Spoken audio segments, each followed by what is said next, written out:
Lakshmi ceramics நம்ம shop அனைத்திலும் top. All top brands எல்லாம் ஒரே இடத்துல. Lakshmi ceramics, India's largest retailer. இனிமே கண்ணை மூடிட்டு கடலை எண்ணெய் வாங்கலாம். ஏன்னா மந்த்ரா கடலை எண்ணெய் இதயத்தின் தயாரிப்பு. வறுக்க, பொரிக்க, ஏன் எல்லா சமையலுக்கும் மந்த்ரா தான். மந்த்ரா கடலை எண்ணெய், அபார ருசி, ஆரோக்கியமான உடல் நலம்.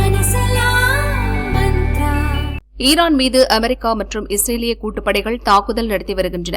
முதல் நாளிலேயே ஈரான் உச்ச தலைவர் கமீனி கொல்லப்பட்டதால் இருதரப்புக்கும் போர் தீவிரமாக நடந்து வருகிறது. புதிய உச்ச தலைவராக தேர்வு செய்யப்பட்ட முஜ்தபா கமீனி மீதும் இஸ்ரேல் தாக்குதல் நடத்தியது. அதில் அவர் கால்களை இழந்ததாகவும் கோமா நிலையில் இருப்பதாகவும் தகவல்கள் தெரிவிக்கின்றன. ஆனால் படுகாயமடைந்துள்ளார் என்பது மட்டும் உண்மை. அவர் நிலவரம் என்னவென்று இன்று வரை தெரியவில்லை. இந்நிலையில் ஈரானின் முக்கிய தலைகளை இஸ்ரேல் ராணுவம் நேற்று வேட்டையாடியது. ஈரான் தலைநகர் டெஹ்ரானில் ஈரான் முக்கிய தலைவர்களை குறிவைத்து நேற்று முன்தினம் இரவு முதல் தொடர்ந்து இஸ்ரேல் ராணுவம் குண்டுமழை பொழிந்தது. இந்த தாக்குதலில் ஈரான் உயர்மட்ட தேசிய பாதுகாப்பு கவுன்சில் செயலாளர் அலி லாரிஜானி மற்றும் பாசிஜ் படை தளபதி குலாம் ரெசா சுலைமானி ஆகியோரை கொன்றுவிட்டோம் என்று இஸ்ரேல் நேற்று காலை அறிவித்தது. இதனால் ஈரான் முழுக்க பரபரப்பு ஏற்பட்டது. ஈரான் வீரர்கள் மத்தியிலும் பதற்றம் உருவானது. ஏனென்றால் அலி லாரிஜானி ஈரான் நாட்டின் மிக முக்கிய தலைவர்களில் ஒருவராவார். ஈரான் நாட்டின் ராணுவம், பாதுகாப்பு தொடர்பான அனைத்து அமைப்புகளுக்கும் உத்தரவுகளை போடும் பொறுப்பை அலி லாரிஜானி வகித்து வந்தார்.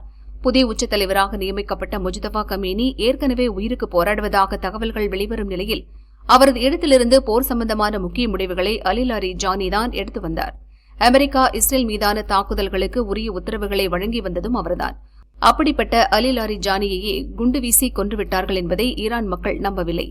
அவர் நிலை பற்றி ஈரான் அரசு எந்த தகவலையும் பல மணி நேரமாக வெளியிடவில்லை.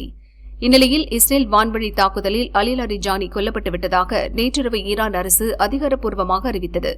அலி லாரிஜானி நேற்று முன்தினம் இரவு டெஹ்ரான் அருகே உள்ள பர்திஸ் பகுதியில் உள்ள அவரது மகள் வீட்டில் தங்கியிருந்தார். அதை மோப்பம் பிடித்துவிட்ட இஸ்ரேல் ராணுவம் அந்த வீட்டின் மீது குண்டுமழை பொழிந்தது. இதில் அலி லாரிஜானி, அவர் மகன் மொர்தேஜா லாரிஜானி கொல்லப்பட்டனர் என ஈரான் அரசு தெரிவித்தது. இந்த தாக்குதலில் அலி லாரிஜானியின் பாதுகாப்பு அதிகாரி அலி ரெசா ஃபயாத் உள்ளிட்ட பல வீரர்களும் கொல்லப்பட்டனர் என ஈரான் அரசு கூறியுள்ளது. அமெரிக்காவுடன் அணுசக்தி பேச்சுவார்த்தை நடத்திய குழுவில் அலி லாரிஜானியும் இடம்பெற்றிருந்தார். அமெரிக்கா, இஸ்ரேலுக்கு எதிரான போரில் முக்கிய உத்தரவுகளை பிறப்பித்து வந்ததும் அலி லாரிஜானிதான். அதேபோல பாசிஜ் எனப்படும் இளைஞர் படையின் தளபதி குலாம் ரெசா சுலைமானியும் இஸ்ரேல் தாக்குதலில் கொல்லப்பட்டதாக ஈரான் தெரிவித்துள்ளது. இஸ்லாமிய புரட்சிகர காவல் படையின் ஒரு அங்கம்தான் இந்த பாசிஜ் படை.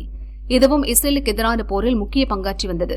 போர் தொடர்பான முக்கிய முடிவுகளை எடுத்து வந்த அலி லாரிஜானியும் பாசிஜ் படை தளபதி குலாம் ரெசா சுலைமானியும் ஒரே நாளில் கொல்லப்பட்டது ஈரானுக்கு மிகப்பெரிய பின்னடைவாக பார்க்கப்படுகிறது. ஏற்கனவே உச்ச தலைவர் முஜ்தபா கமீனி உயிருக்கு போராடும் நிலையில் இப்போது அலி லாரிஜானியும் கொல்லப்பட்டு விட்டதால் போரில் ஈரான் நாட்டுக்கு தலைமை தாங்குவது யார் என்ற கேள்வி எழுந்துள்ளது.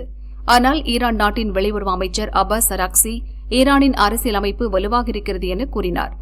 அலி லாரிஜானி கொல்லப்பட்டு விட்டதால் ஈரான் போரில் பின்தங்கிவிடாது. அமெரிக்கா மற்றும் இஸ்ரேலை முழுவீச்சில் தொடர்ந்து தாக்கும் என அப்பாஸ் அராக்சி கூறினார். இதனால் வரும் நாட்களில் ஈரானுக்கும் இஸ்ரேல், அமெரிக்க கூட்டுப்படைகளுக்கும் போர் இன்னும் வேகம் எடுக்கும் என எதிர்பார்க்கப்படுகிறது.